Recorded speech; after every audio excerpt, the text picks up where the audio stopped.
ഇന്ത്യക്കും ഒരു പാഠം ആയിരിക്കണം. ഗദ്ദാഫിയെയും വധിച്ചു. ഡോളറിനെ ഉപേക്ഷിച്ച് മറ്റ് നാണയങ്ങളിൽ വ്യാപാരം നടത്തുന്നതിനെപ്പറ്റി ലോകരാജ്യങ്ങൾ ചിന്തിക്കുന്നു. സ്വയം രക്ഷയ്ക്ക് വേണ്ടി ആക്രമിക്കാം. ലോകത്തിൽ നിന്ന് ഏറ്റവും കൂടുതൽ ചർച്ച ചെയ്യപ്പെടുന്ന ഒരു വിഷയമാണ് ഡീഡോളറൈസേഷൻ.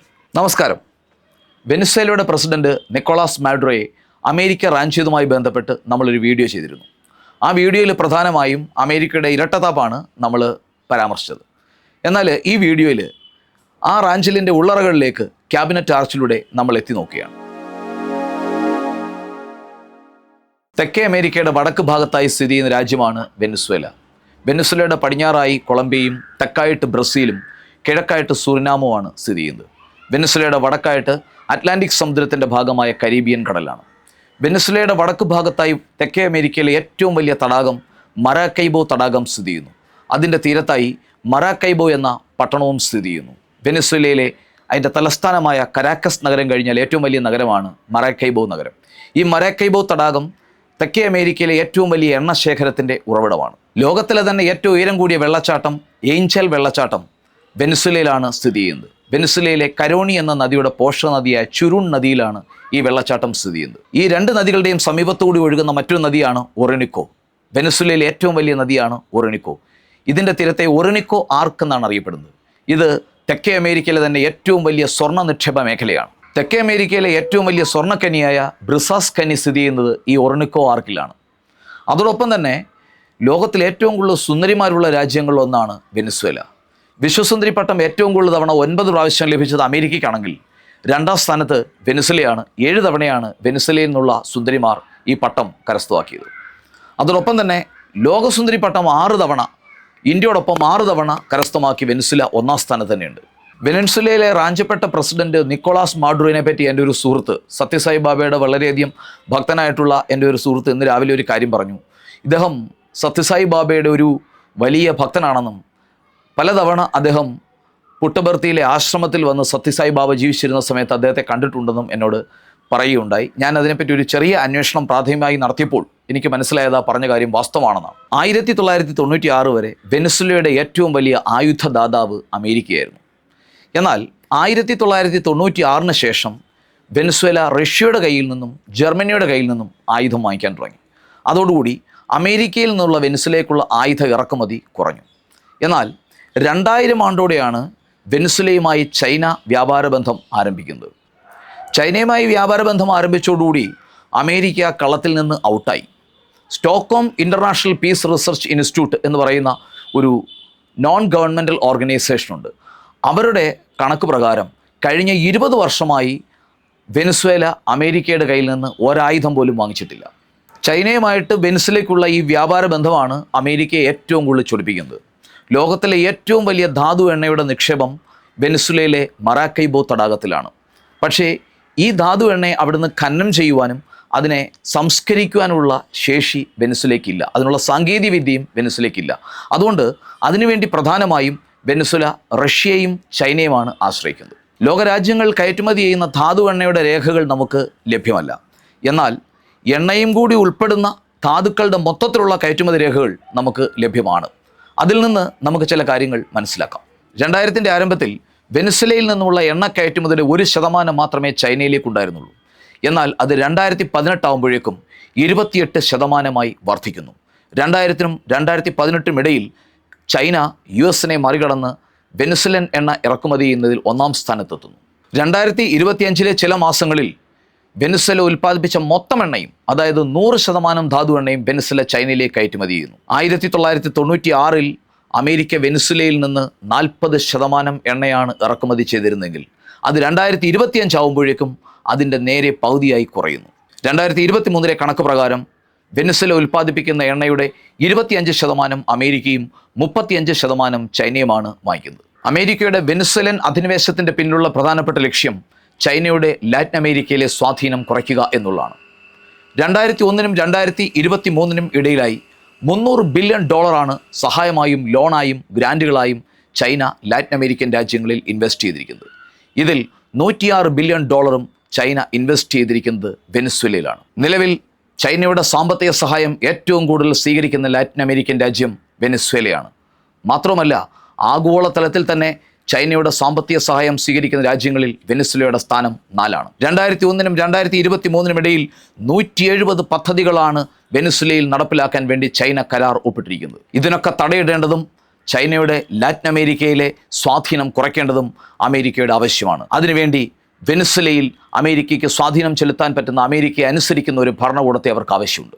അമേരിക്കയുടെ വെനിസ്വേലൻ അധിനിവേശത്തിൻ്റെ പിന്നിലുള്ള മറ്റൊരു ലക്ഷ്യം മനസ്സിലാക്കണമെങ്കിൽ 1973-ൽ നടന്ന യോം കിപ്പർ യുദ്ധം എന്താണെന്ന് കൂടി അറിയണം.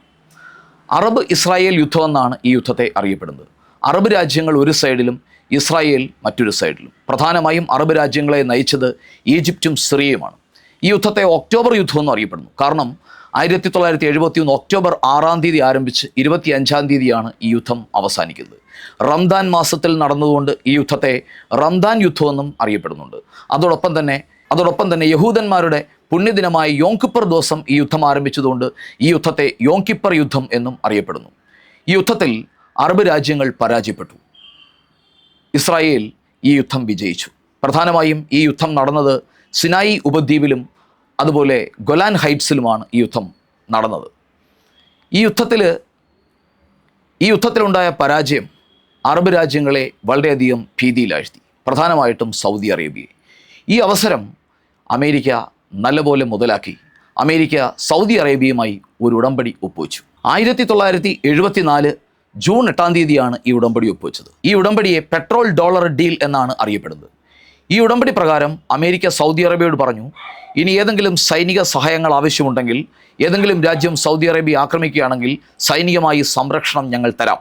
പകരം സൗദി അറേബ്യ ആ രാജ്യത്ത് നിന്ന് നടത്തുന്ന എല്ലാ എണ്ണ കച്ചവടങ്ങളും ഡോളറിൽ നടത്തണം.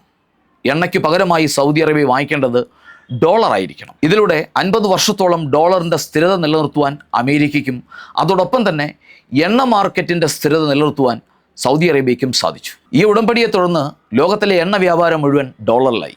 എന്നാൽ 2018-ൽ വെനിസ്വേല ഡോളറിനെ ഉപേക്ഷിക്കാൻ തീരുമാനിച്ചു.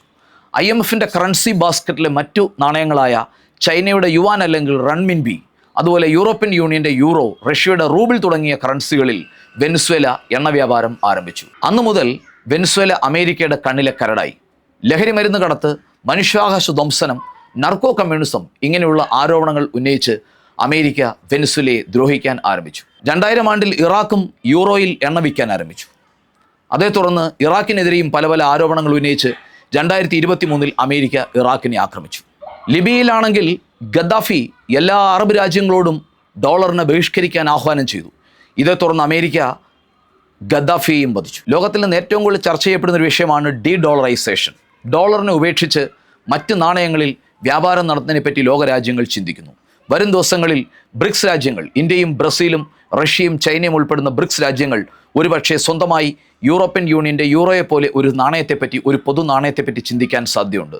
അതുകൊണ്ട് ഈ രാജ്യങ്ങളിൽ സംഭവിച്ചത് ഇന്ത്യക്കും ഒരു പാഠം ആയിരിക്കണം. അതോടൊപ്പം തന്നെ തെക്കേ അമേരിക്കയിലെ ഏറ്റവും വലിയ സ്വർണ്ണ നിക്ഷേപം വെനിസ്വേലയിലാണ് ഉള്ളത്. ഏകദേശം 170 മെട്രിക് ടൺ വരുന്ന $25 ബില്യൺ മൂല്യം വരുന്ന സ്വർണ്ണ നിക്ഷേപമാണ് ഇത്. നിലവിൽ ഈ സ്വർണ്ണഖനികളുടെ നിയന്ത്രണം ചൈനയ്ക്കും റഷ്യയ്ക്കുമാണ്.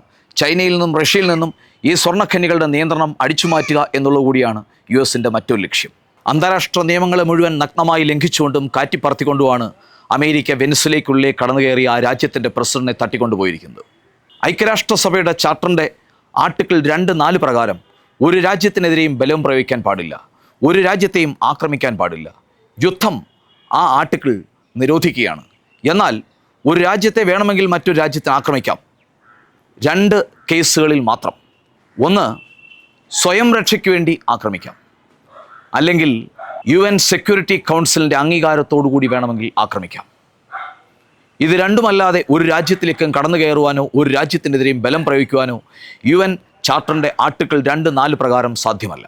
എന്നാൽ ഇവിടുത്തെ സ്വയം രക്ഷ അല്ലെങ്കിൽ സ്വയം പ്രതിരോധം എന്നതിനെ അമേരിക്ക പലപ്പോഴും ദുർവ്യാഖ്യാനം ചെയ്യുന്നു. സെൽഫ് ഡിഫെൻസ് അല്ലെങ്കിൽ സ്വയം പ്രതിരോധം എന്നതിന് അമേരിക്കയുടേതായ വ്യാഖ്യാനങ്ങൾ നൽകുന്നു. ഭാവിയിൽ ഒരു രാജ്യത്തിന് നേരെ ഉണ്ടായേക്കാവുന്ന ഒരു വെല്ലുവിളിക്ക് നേരെ ഇപ്പോൾ തന്നെ ആ രാജ്യത്തെ ആക്രമിക്കണം, അതാണ് സ്വയം രക്ഷ എന്ന് അമേരിക്ക കണ്ടുപിടിക്കുന്നു. ഇങ്ങനെയാണ് അമേരിക്ക ഇറാഖിനെ ആക്രമിച്ചത്. അതോടൊപ്പം തന്നെ പലപ്പോഴും അമേരിക്ക വേറെ പല മാനദണ്ഡങ്ങളും അമേരിക്കയുടേതായി ഉണ്ടാക്കുന്നു. 1999 നാറ്റോ രാജ്യങ്ങൾ ഒരുമിച്ച് ചേർന്ന് മനുഷ്യാവകാശ ധ്വംസനം നടത്തി എന്നതിൻ്റെ പേരിൽ യുഗോസ്ലാവിയയിൽ നടത്തിയ ആക്രമണവും ഇതുപോലെയായിരുന്നു. എന്നാൽ മാഡുറോയുടെ കേസിൽ ഇതൊന്നുമല്ല സംഭവിച്ചിരിക്കുന്നത്. ഒരു പരമാധികാര രാജ്യത്തിൻ്റെ ജനങ്ങൾ തെരഞ്ഞെടുത്ത പരമാധികാരിയായ പ്രസിഡന്റിനെ ആ രാജ്യത്തിനുള്ളിൽ കടന്നു കയറി മയക്കുമരുന്ന് കടത്തുമായിട്ട് ബന്ധപ്പെട്ട കുറ്റങ്ങൾ ചെയ്തു എന്ന് പറഞ്ഞ് ഒരു ക്രിമിനലിനെ അറസ്റ്റ് ചെയ്യുന്ന പോലെയാണ് അമേരിക്ക അറസ്റ്റ് ചെയ്തിരിക്കുന്നത്. എന്നാൽ മാഡുറോയുടെ കേസിൽ ഇതൊന്നുമല്ല സംഭവിച്ചിരിക്കുന്നത്. ഒരു പരമാധികാര രാജ്യത്തിനുള്ളിൽ അതിക്രമിച്ചു കയറി ആ രാജ്യത്തെ ജനങ്ങൾ തെരഞ്ഞെടുത്ത ഒരു ഭരണാധികാരിയെ, ആ രാജ്യത്തെ 100ഓളം ജനങ്ങളെ വധിച്ച് മയക്കുമരുന്ന് കടത്തുമായി ബന്ധപ്പെട്ട കുറ്റകൃത്യം നടത്തി എന്ന് പറഞ്ഞ് ഒരു ക്രിമിനലിനെ അറസ്റ്റ് ചെയ്യുന്ന പോലെയാണ് അമേരിക്ക തട്ടിക്കൊണ്ടുപോയിരിക്കുന്നത്. ലോകത്തിലെ എല്ലാ മഹായുദ്ധങ്ങളും ആരംഭിക്കുന്നത് ഒരു ഭ്രാന്തനായ ഭരണാധികാരിയുടെ അധീശത്വ മോഹങ്ങളിൽ നിന്നാണ്. ആ ഭ്രാന്തൻ ഹിറ്റ്ലർ ആവാം, ധൃതരാഷ്ട്രാവാം, പോൾപോട്ടാകാം. ചരിത്രം നമ്മുടെ മുന്നിൽ തുറന്നു കിടക്കുകയാണ്. നമ്മൾ ചരിത്രത്തിൽ നിന്ന് പാഠം ഉൾക്കൊണ്ടാൽ നമ്മൾ ചരിത്രം സൃഷ്ടിക്കും, അല്ലെങ്കിൽ നമ്മൾ ചരിത്രം ആവർത്തിക്കും. If we learn from history, we will create history. Otherwise we will repeat history.